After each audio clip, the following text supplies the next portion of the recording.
My Old Ass is out on Amazon Prime, new coming-of-age story directed by Megan Park and starring Maisie Stella and Aubrey Plaza. The story takes place in a small Canadian town. Elliott is a young girl, just turned 18. She's spending her last weeks in town before leaving for college. And to celebrate her birthday, she gets baked on hallucinogenic mushrooms with her two best friends. And while high, she manifests an older version of herself, played by Aubrey Plaza, who then saves her phone number in young Elliott's phone, and the two of them can then call each other, text each other, leave messages, with older Elliott giving a lot of solid advice, including one piece which is a bit strange. She tells her younger self to stay away from a boy named Chad, but then young Elliott meets Chad, and not only does he seem like a great guy, but he also makes her begin to question her own homosexuality. So the film has been getting a fair amount of praise online for being well written, well acted, and in general just very relatable and a wise coming of age story. I have to say I wasn't floored by it. In fact, I found it rather average. I thought that in terms of pacing, it drags quite a lot. It doesn't really have a lot of bite, nor did it keep me engaged throughout.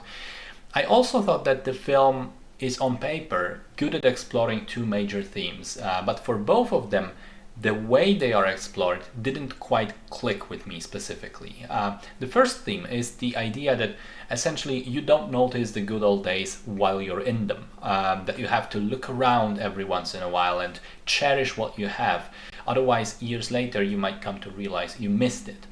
There's that conversation scene between Elliott and Chad where he goes into a really well-worn speech about, I'm pretty sure half people know it already, how one time you went out to play with your childhood friends for the very last time and none of you knew it was the last time. But I suppose because I was so familiar with that concept that hearing it repeated here again for the 100th time, it just didn't wow me, you know. It wasn't anything new, and the revelation wasn't presented in a way that would make him go, wow, that's an amazing take, that's an amazing way to look at it.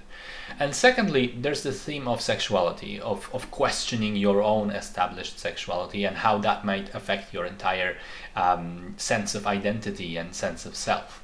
Now, for this theme, I just straight up found it difficult to relate. Obviously, it's not a problem I've ever had, and find it difficult to imagine being in that same situation and reacting this way.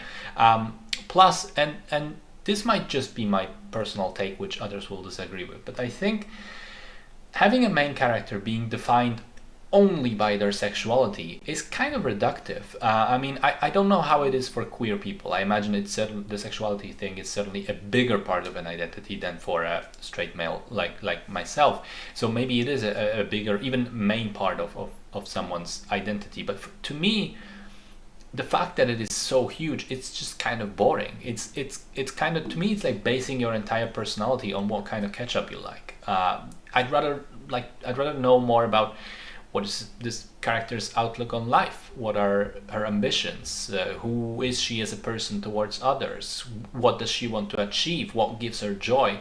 Not just who turns her on.